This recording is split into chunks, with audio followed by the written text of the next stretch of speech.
y que, en fin, todos conocemos, no voy a hacer ninguna referencia histórica al respecto, terminó generando lo que entonces se llamó el movimiento de intransigencia y renovación en el radicalismo, digamos, el aporte intelectual y político, doctrinario de los años 40, a partir de la intervención de Levenson originalmente y con aporte sustantivo posterior, por ejemplo, de Crisólogo Larralde, maestro directo de mi viejo, y que sentó bases de filosofía política, diría yo, sin temor a la grandilocuencia, de doctrina en el partido, que hasta el día de hoy, aún todavía, a pesar de todo y a pesar de los avatares a los que luego evolucionó el partido hasta el día de hoy, todavía sigue siendo letra relevante en el partido, poco respetada, debo decir, muchas veces, pero todavía parte de un ideario radical que subsiste.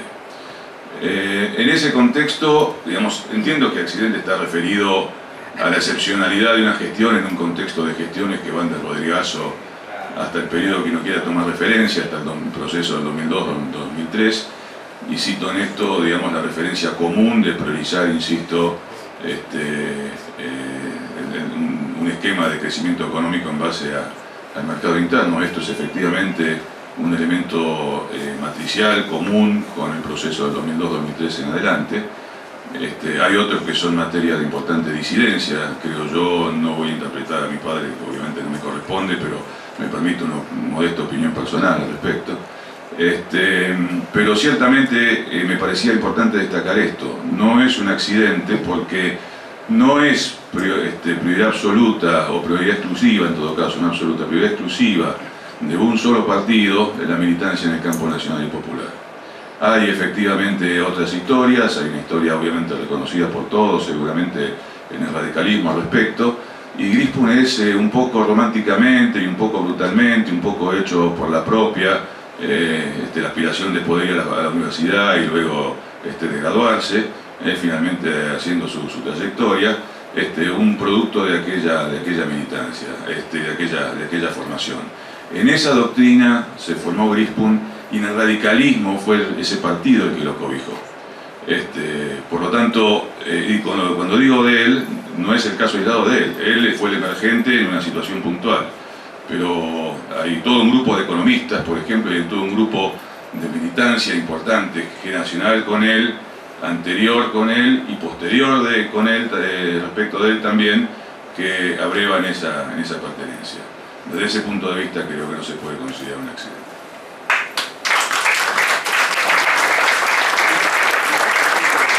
Gracias, Gustavo, gracias por tu presencia, tu hermano también, tu familia, y bueno, y Horacio cerraría entonces esta mesa.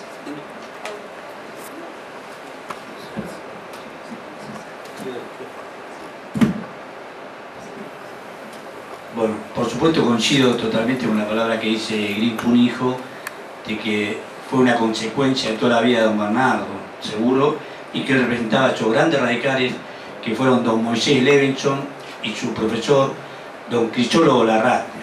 Pero acá somos muchos los radicales, yo tuve 22 años afiliado a ese partido, lo tengo acá a Fernando Cantero. Yo le pido, si no se molesta nomás, que él, que viene también del radicalismo con nosotros, que cierre la mesa, Fernando.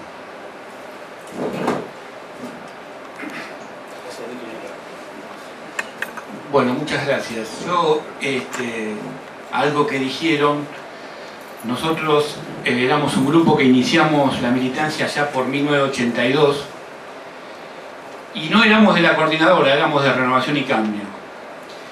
Y en el 85, cuando se va Grispun y se inicia el Plan Houston de petróleo, conformamos el radicalismo que no baja las banderas, la juventud radical que no baja las banderas, por las coincidencias que teníamos con Bernardo. Y tuvimos un fuerte enfrentamiento al gobierno de Alfonsín, porque creemos que el gobierno de Alfonsín tuvo dos etapas. La primera etapa, como la marcaban muy bien, donde Bernardo tuvo gran injerencia, no solamente en lo económico, sino también en lo político, con muchos hombres que venían de lo que era la Comisión Nacional de Desarrollo de la época de Arturo Illia.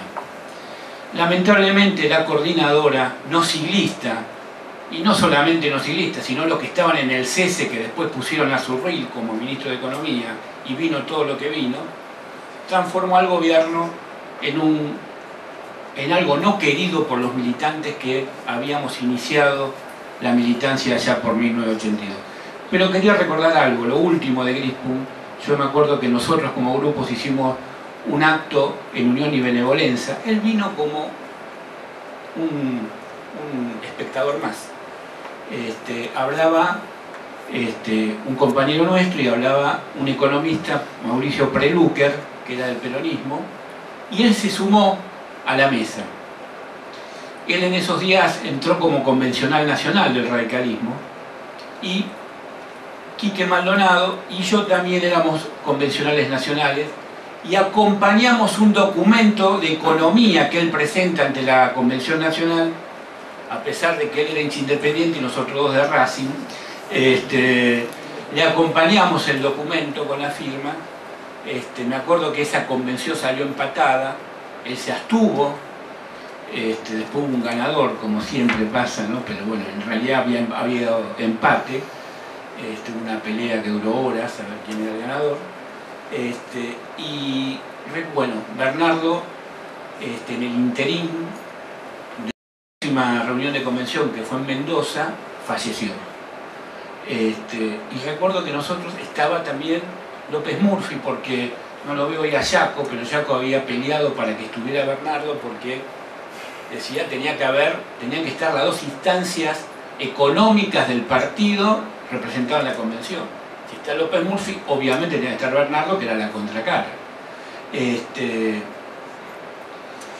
en realidad pedimos la palabra y pedimos que se tratara el documento de Bernardo, cosa que no lo hicieron, cosa que dejaron hablar a López Murphy, y bueno, lamentablemente, como dicen muchos, Bernardo no fue todo lo valorado, para mi forma de ver y para lo que éramos el radicalismo que no baja las banderas, todo lo que él representaba, como decía muy bien su hijo, lo que era la intransigencia radical, que no fue parte de la Unión Democrática, porque Tamborini le llamaba al bloque irigoyenista en los años 20 los genuflexos. Entonces los irigoyenistas de la intransigencia radical nunca integraron esa fórmula. Lo vemos en la provincia que fue Prat-Larralde, y no integró. Así que, bueno, Bernardo representa, para lo que éramos jóvenes en ese momento, todo el ideario irigoyenista y de cambio y de transformación que tenía que tener la Argentina, y lo que era para nosotros no el tercer movimiento histórico, sino el movimiento nacional, que es uno solo, que es el subsuelo de la patria, como decía Scalabrini Ortiz, y que en algunos momentos tiene una cabeza. Bernardo era eso, y bueno, y vaya mi emocionado, y no ahora tan juvenil, pero en ese momento juvenil homenaje hacia él. Gracias. Gracias, Martino.